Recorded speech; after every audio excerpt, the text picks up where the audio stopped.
Welcome back. Today we're reading Chapter 3. Wild Horses.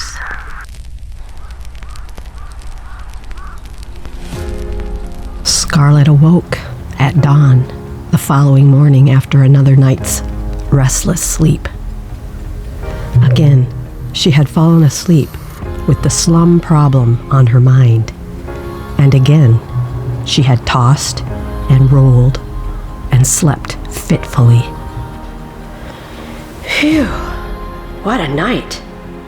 I had another crazy, horrible dream.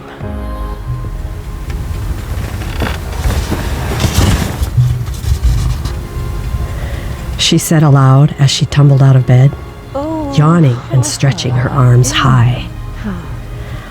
I dreamed I was invisible, and 8 wild horses were about to trample me to death. She grabbed a towel, washcloth, and soap, and went into her shower room. As she did so, her mind turned back to the poor housing conditions in the slum district, where there were no bathtubs or showers, and hot water was not available. She turned on the shower and thought again about her dream of the horses, which were about to trample her. And then I awakened. Brr! It gives me the shivers to think of it. Only this time, the dream's not going to come true. I'll see to that. Scarlet finished her shower and rubbed her body briskly. She wanted to be fully awake before she ventured from the house. As she dressed herself and looked at her comfortable and well-furnished living quarters, she thought again of the misery and hardships of the tenement district. As she pulled on her gloves, the thought of her dream popped into her mind again to trouble her. Oh, but I won't take any chances. First of all, I'll not make myself invisible. It's impossible anyway.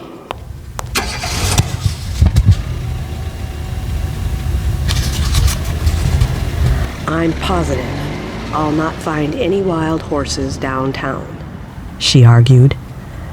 But still, the dream continued to haunt her. She headed for Charles Dew's office. As she approached the downtown district, pandemonium suddenly broke loose. Shots were heard and people scurried in all directions. Look out! Look out! A man He shouted, has a gun! "Look out! He has a gun!" And a policeman yelled, "He's a maniac!" He was tugging at the gun in his side holster. A mother grabbed her son and shielded him with her body, shouting, "Stop him! He'll kill someone!" Then Scarlet saw the cause of the uproar. A man in a light suit and dark shirt was firing shot after shot above the heads of a crowd. Great Scott! He will hit someone unless I stop him. Scarlet gasped, and she started across the street. She pressed the nerve in her left wrist to make herself invisible so she could approach the man without being seen. In the excitement, the crowd failed to notice that the attractive girl who had been walking beside them a moment before apparently evaporated into thin air. At that moment, 4 teams of large dray horses pulling a heavy wagon became excited from the shooting and broke loose, while the driver shouted and pulled at the reins. In spite of him, the reins were jerked from his hands. The frightened horses came thundering down toward the invisible Scarlet as she stood dumbfounded in the middle of the street. If she had been visible, someone might have tried to rescue her, but no one in the crowd knew. She was in danger. Great Jupiter, my dream! But I awakened at this point. Now what? She asked herself in panic. It's incredible. 8 wild horses. But it's true. Realizing her hazardous situation, Scarlet sought a means of escape. She looked around her and spotted a manhole cover within 3 feet of where she was standing. She tugged at the cover, gasping.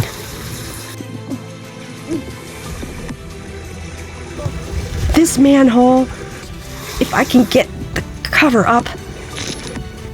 Off it came, with a jerk. Scarlet knew she had to move with lightning speed. She thrust her feet down into the manhole and lowered herself into it. She looked up through the opening to see the bottom of the wagon speeding past. Oh, phew. Another moment and I'd have been... Oh, how awful. Scarlet shuddered to think of what might have happened. She quickly climbed out of the hole, grateful that she had been able to use it as a haven. She felt weak from shock and trembled with fright. Her head ached. Shaken by the episode, Scarlet could not remember what it was she had started out to do that morning. After this harrowing experience, I think I'll go home and stay in bed the rest of the day, she thought. She headed for home and laid her weary head on her pillow. No sooner had she fallen asleep when she began to toss and roll restlessly.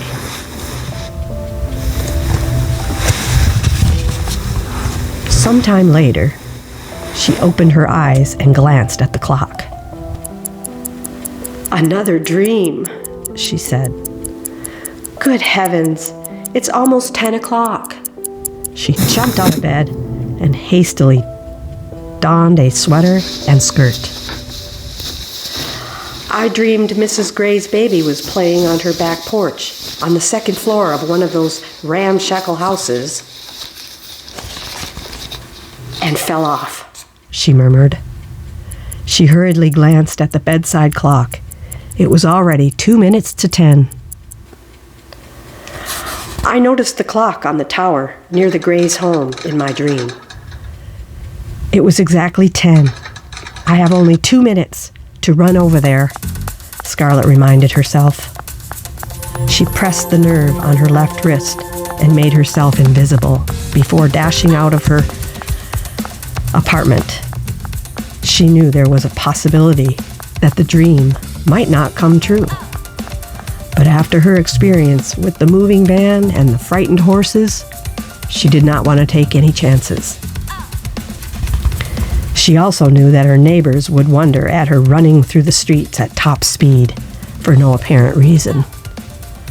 Oh, I hope I get there before it's too late, she said. Meanwhile, on the back porch of Mrs. Gray's second-floor apartment, little Bobby Gray was playing with his toys.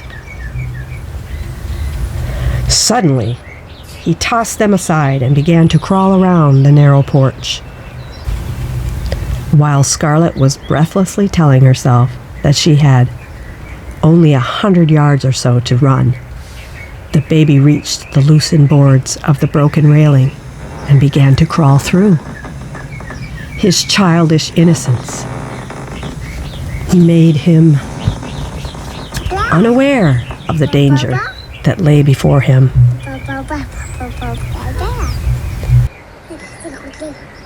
He gurgled happily. He poked his head through the opening and then lost his balance when he saw the vast space directly beneath him. He was too frightened to cry out as he fell. At that moment, invisible Scarlet O'Neil dashed into the backyard. She saw the tower clock, just as it had appeared in her dream. and it began to strike the hour of 10. "The chimes," Scarlet gasped. She looked toward the back porch of the apartment where the Greys lived.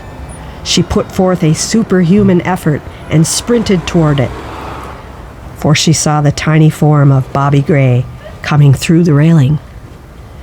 If he fell to the ground, she knew he would be killed, or at least badly hurt.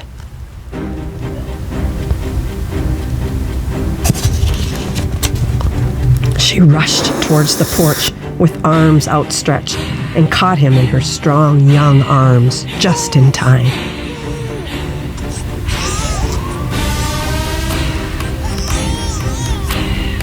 Scarlet made herself visible again and climbed up the stairs with the baby.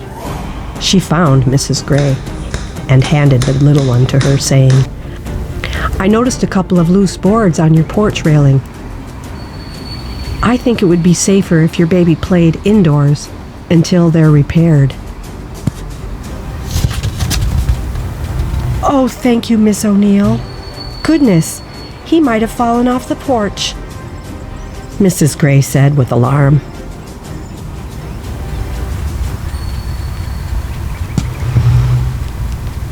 Thank you for watching.